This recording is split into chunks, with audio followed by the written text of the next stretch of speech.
everyone. I'm Jose Torres. Thank you, and welcome back to another edition of I Want to Teach English. And today I have with me a colleague who is a math teacher that I've been working with for quite a bit now.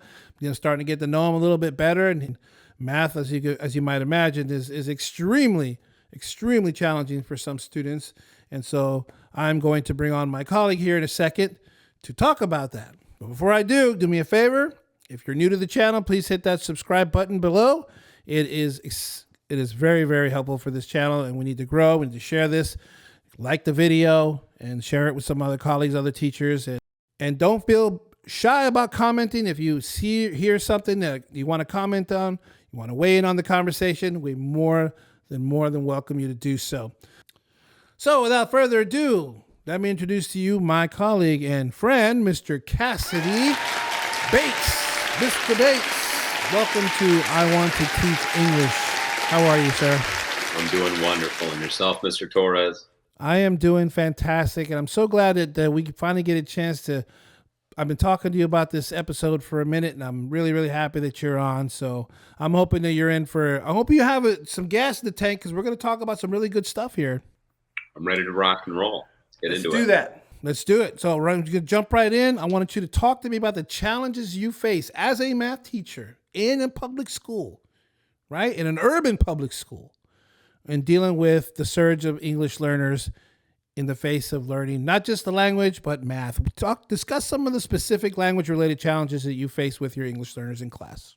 Yeah. I think, the challenges that they face in math, some of them are the same that they might encounter in a lot of their other classes, but then some are kind of unique. And I think a lot of people might think, well, don't they just need to know the words for plus, minus, times, divide? But, most of our curriculum these days is word problems with good reason. So it's not just divided by, it's, Susie wants to make sure she doesn't leave out any of her 3 friends. And right. That's a lot more to translate than 12 divided by 3. Yeah, and there's things that I'm sorry to jump in on you, but there's things that I always try to tell people, no matter what they teach or what the subject is. But when you're talking about teaching someone language, it's not just about the words, not just about the meaning of the words. It's also the culture that's embedded. Culture and language are inseparable, right? But in terms of math, I think there's a lot more practicality, or I don't know if that's the proper way of saying it, but there's a lot of more practical uses for math, and I think the example used before is like people will just jump out of the bush and throw a math problem at you, but real life experiences come about and they present some math problems, don't you think? Yeah, and I think that the most effective understanding of math happens when we can actually connect it to our real life. I'm not sure if I've said this, but I was not the math person growing up, and I really wasn't a math person until I got to college. And I was able, I actually kind of had, enough life experiences in the bank to begin to connect the concepts I was learning about. Ratios and proportionality didn't really make a lot of sense to me until I was a custodian and earning an hourly wage, Right. So I think in some ways that can be a hurdle, and in some ways it can be a boon to students who are learning English. They might have some experiences they can draw on in the bank that help them connect to these concepts. And in that way, math can be that subject where they really do excel. We can think of some of the students that we share that just are doing incredible work. And that might just be, their innate math brain that they've got going on. And it might be that they've got a lot more life experience to kind of fall back on.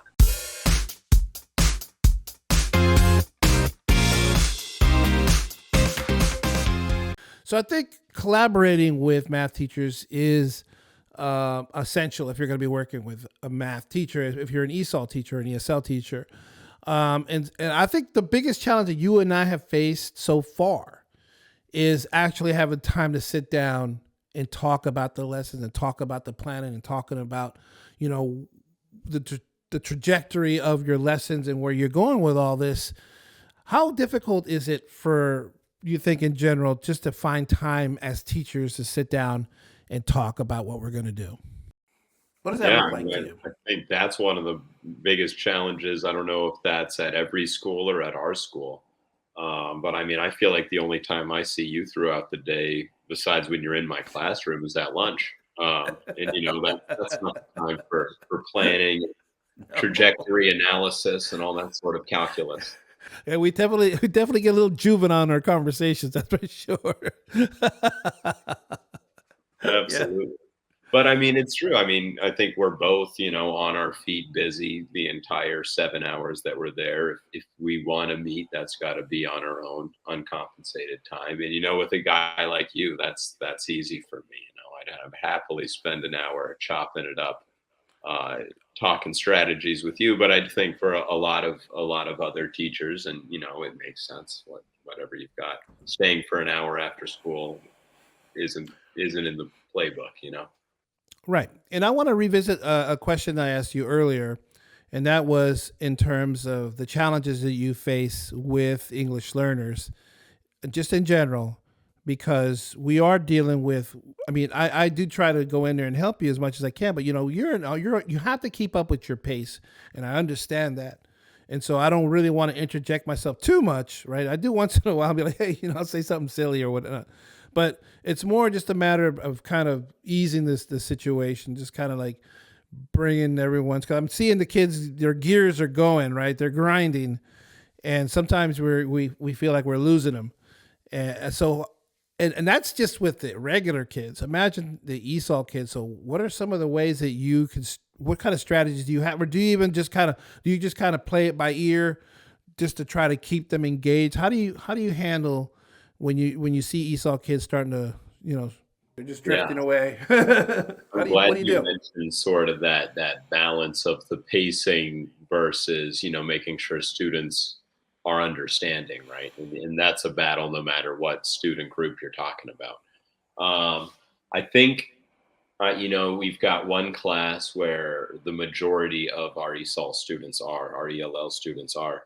Um, and with that class, when you can kind of look around and see a bunch of blank stares, you know that, okay, I'm moving too fast. Um, and I know that also, as somebody working in co-teaching, I can imagine it's tough to know that line of how to co-teach. Every room you go into is different. I feel like I'm pretty relaxed. I appreciate the interjections, especially, if it's going to help the students be able to relate what they're learning to their real life and make it stick. But it's that battle. You want to slow down, say, let's let this lesson take 3 days instead of one. But then you've also got that dog on your heels telling you got to Pick it get up. this assessment done by the end of the week. Right, and that's a conversation for a whole other day, another day, because those are just things that as teachers we don't really have any control over. The only thing that we do have control over is, delivering the material on pace. And I think the district, and I think this is becoming a nationwide trend. That's what they want us to do. And I feel like as an ESOL teacher, even I'm getting boxed into that.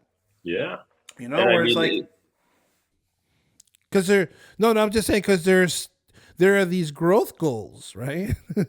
Now it's like they take in all the research that has been done over the decades and just threw it out the window and say, yeah, we know that all this research has been done and all this, scientific method has been applied, and yeah, we've done trials for decades and decades, and we know that students who are learning English need this amount of time to learn English, but we want you to do it in this amount of time. Have a nice day. See you later. It's like, these people are insane sometimes. But like I said, that's a topic for another day. yeah.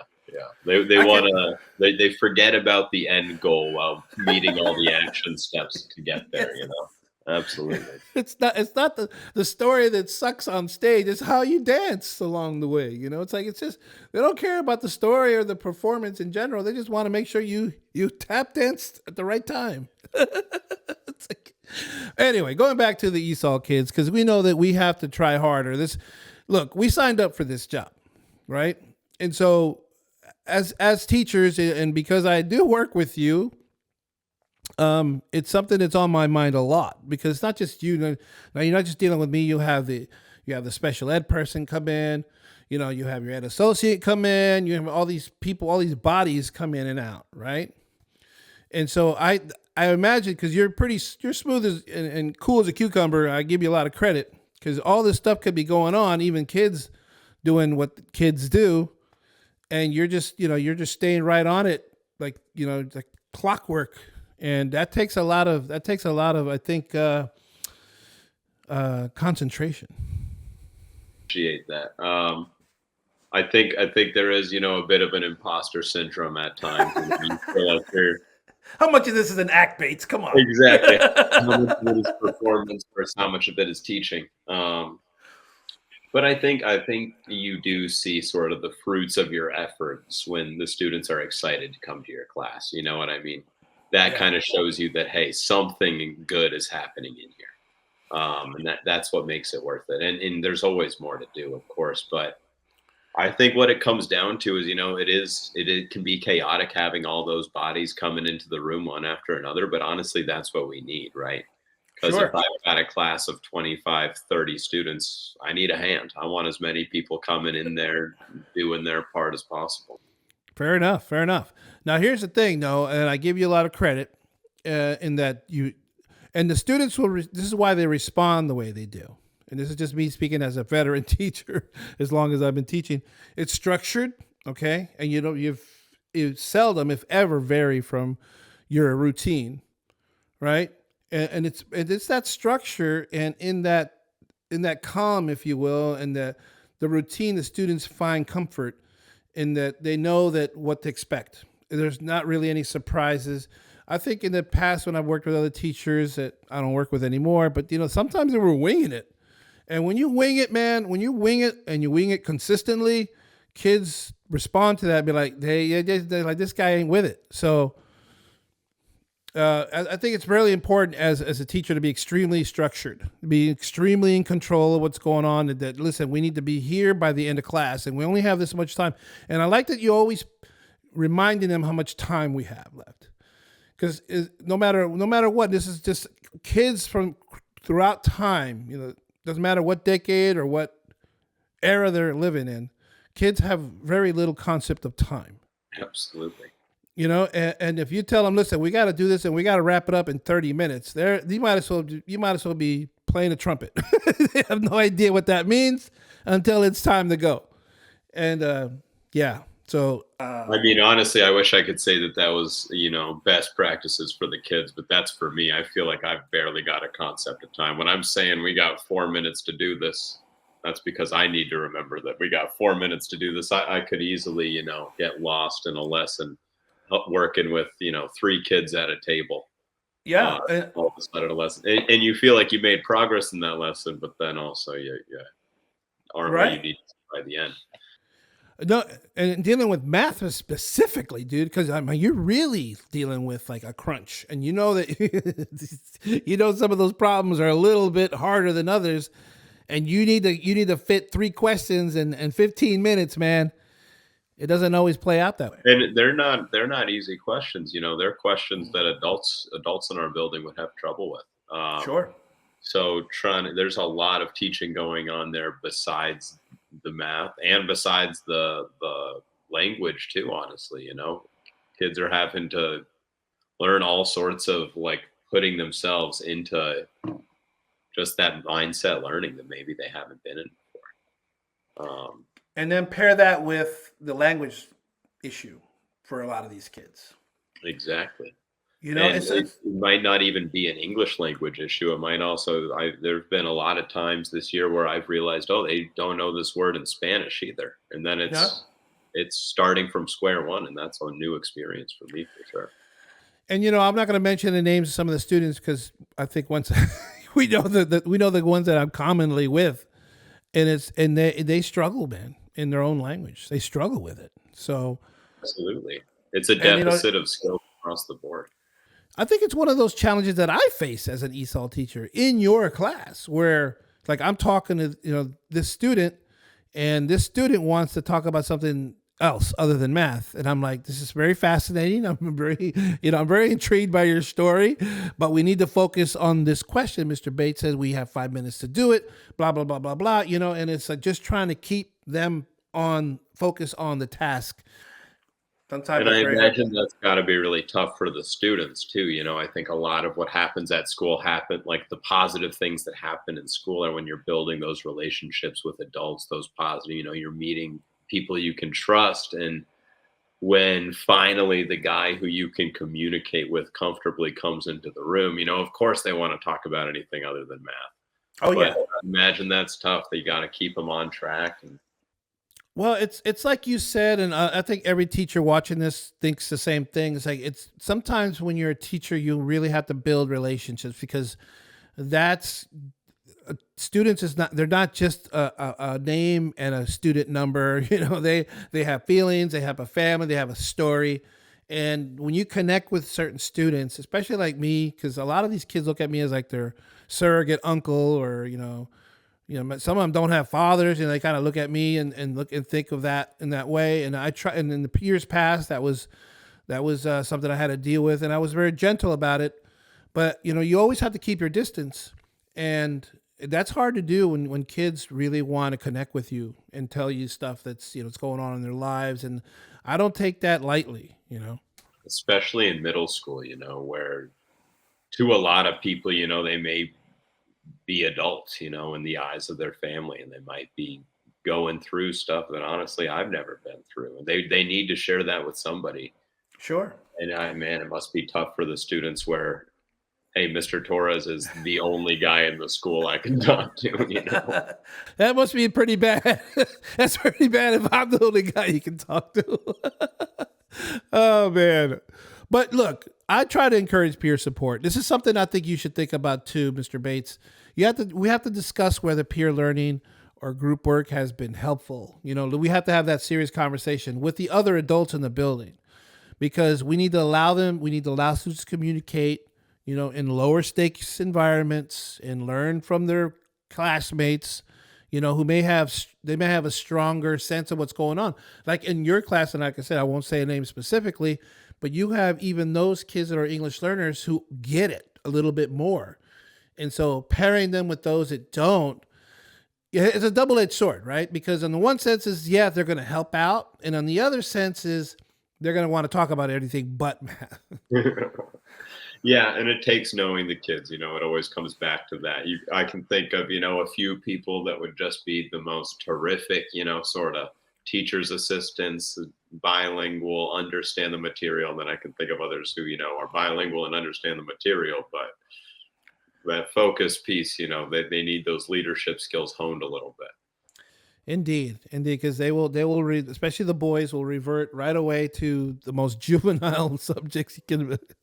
It's like, and outside of the class and outside of the whole teaching realm, I would love to have those conversations with those kids because I can be goofy too, right? But when you have that crunch time and you only have this much time to do the work, and you've already spent a great amount of time going over the lesson, going over the diagrams, going over explaining, the process.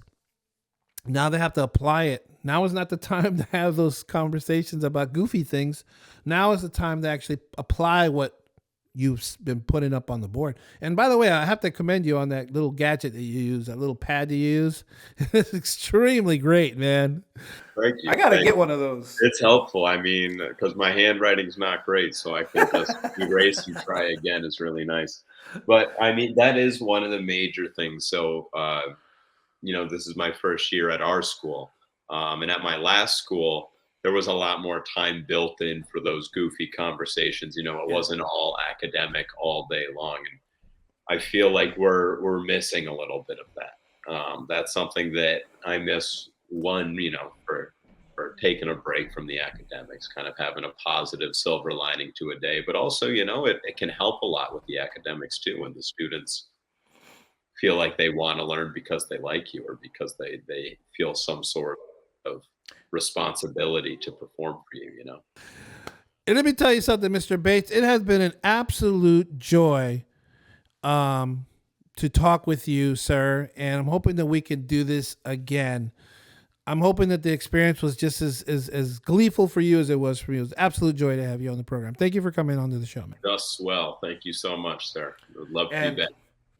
And like I said, man, if any of you out there would like to weigh in on this conversation of maybe you're a math teacher and you're working, or maybe that's one of the things that strikes a chord with you, please do us a favor and drop a comment down below. If you want to send a question to Mr. Bates for any reason whatsoever, please drop it in the comments below.